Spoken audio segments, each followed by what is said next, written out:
Hello, St. Peter's Parish. This is Father Osborne here. I wanted to chat with you today about a question that I received at our last Theology on Tap, where the subject was talking about approaching our relationship with God as a personal friendship and what that could look like from our end. The question that I received was a really good question, was, well, what does that personal response on God's end sound like? In other words, what does God's voice sound like in prayer? It's such a good question, one that I think could take several different theologies on tap to really answer. So instead, I wanted to make a video series for you and answering this question that I'm going to call Theology on Tape. And this might be something that I continue throughout our time doing Theology on Tap. But first of all, for those who may be too young to remember, a tape refers to VHS recording systems, which stands for Video Home System, on which you had a cassette and magnetic tape that would actually record the video for you. Obviously, this was before all the internets, so you have to forgive me in my my dated references here. So maybe one place to start we could ask is why do we want God to speak to us? Some things that come to mind, first of all, is that we want to know that God's real, that he is there, listening, present to us, and ultimately that, he's in our corner, that he's on our side. Also, I think many times we come up in life situations where we want to know what to do in our life. There might be a decision point that we would like clarity on what would be the best decision for us, or when things are going badly in our life, we oftentimes reach out to God asking, what is his will for us, or what's going on here, Lord? Like, help me to understand and give me some clarity there. Also, we want to be happy, but sometimes we don't know what to do about it. And then I think lastly, and maybe underlying all of these desires, is that we're really longing for something more than just this life. We ultimately want infinitely more, which that's good because our hearts have been created for the infinite God himself. So I think to begin, some initial questions that we could ask would be, our first one would be, if God did speak to me, could I hear his voice? Well, we know from the Old Testament story of the prophet Elijah that God speaks in a still, small voice. Not a booming voice like we might see depicted in movies, but rather, if we look at the story of Elijah, he's on the run from Queen Jezebel, who's trying to murder him, and he finds himself, or we find him in 1 Kings chapter 19, hiding in a cave on Mount Horeb. And so we hear in the 19th chapter of 1 Kings, the voice of God speak to Elijah, and he says, "Go out and stand on the mountain."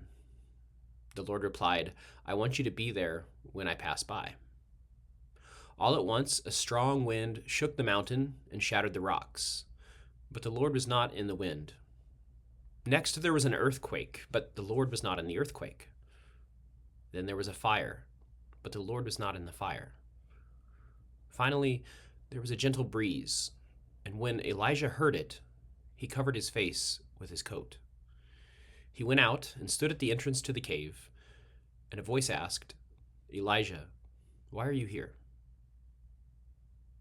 I think this story is really beautiful because it defies our expectations of what we sometimes think God's voice should sound like. If God's this infinitely powerful, all-controlling being, we would expect him to have a strong, powerful voice, but the reality is he speaks in a still, small voice.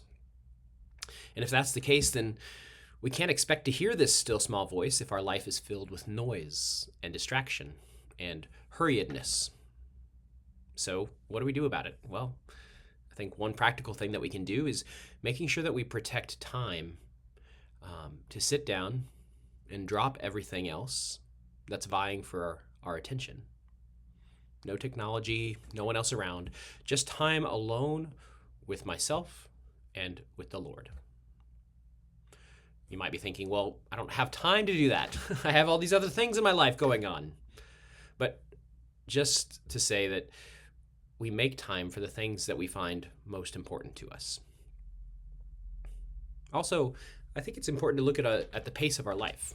If we're running constantly from one thing to the next, then it's going to be really hard to hear the voice of God, because we get ramped up at a certain speed of life, and then we strive to stay at that speed because it's what we're used to. Also, I think we can sometimes fill our life with noise and distraction because we don't want to be alone with our own thoughts, or we're afraid that we won't hear anything back, which might disprove that God exists. Maybe you're thinking to yourself, why doesn't God shout like the earthquake or the wind or the fire? Why doesn't he make it so obvious to us? Well, ultimately it comes down to the fact that God respects our freedom. He wants us to freely respond to him. And if his voice was always intimidating and threatening, like those noises, how free would we really be to respond to his call? He doesn't force himself on us. He wants us to listen and to follow him by our own free will. Maybe the next question we could ask is, even if I heard God's voice, would I care to listen to what he had to say? Maybe I'm afraid to hear what he has to say because maybe he'll ask me to do something that maybe I'm not ready to do.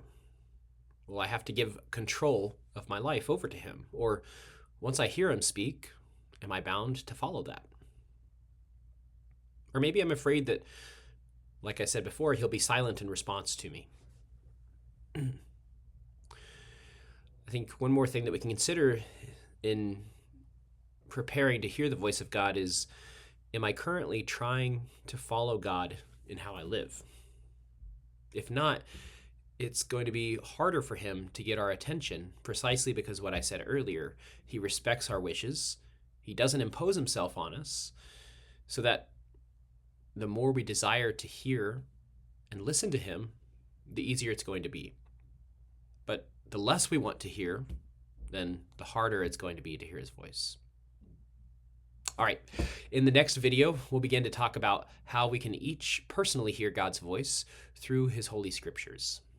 Until next time, taking inspiration from last Sunday's gospel, stay salty, my friends.